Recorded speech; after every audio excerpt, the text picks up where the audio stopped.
অনুযায়ী সব বেকারের কাজের দাবিতে আজকের ছাত্র যুব মিছিলে দলে দলে যোগ দেন।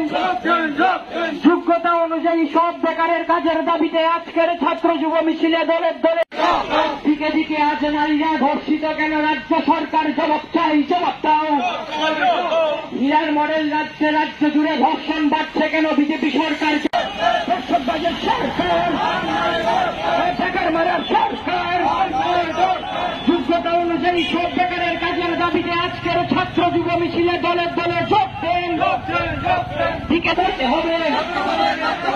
নেশার বিরুদ্ধে প্রশাসনকে আরো কঠোর পদক্ষেপ গ্রহণ করতে হবে। দিন দিন দিকে দিকে নেশার রমরমা বাড়ছে কেন? রাজ্য সরকার জবাব চাই, জবাব দাও। দিন দিন চাই স্বার্থে ডিওয়াই।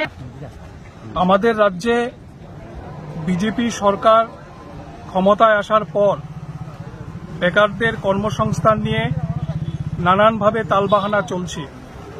এই মুহূর্তে ত্রিপুরাতে আমরা জানি যে অর্ধ লক্ষাধিক শূন্যপদ, এই শূন্যপদগুলোতে নিয়োগ করার জন্য সরকারের যে ভূমিকা বা উদ্যোগ থাকা দরকার, সেই ভূমিকা বা উদ্যোগ আমরা লক্ষ্য করছি না।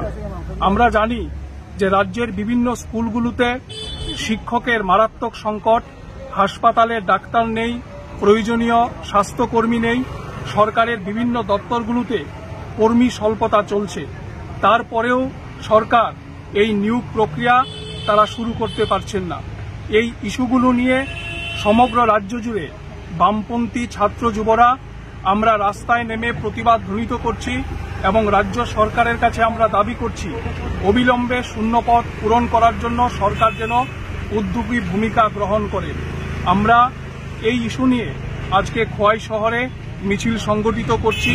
মূলত আমাদের তিনটি দাবি: সমস্ত শূন্যপদ অবিলম্বে পূরণ করতে হবে এবং আউটসোর্সিংয়ে সরকারি দপ্তরগুলোতে লোক নিয়োগ করার যে পদ্ধতি বর্তমান রাজ্য সরকার গ্রহণ করছে তা বাতিল করতে হবে এবং বিভিন্ন দপ্তরে এই সময়ে নিয়োগ প্রক্রিয়া শুরু হয়েছে, কিন্তু এই নিয়োগ প্রক্রিয়া সম্পূর্ণ করার জন্য সরকার এটা সময় অতিবাহিত করছে। আমরা চাইছি এই দ্রুত নিয়োগ প্রক্রিয়া যেন সম্পন্ন করা হয়।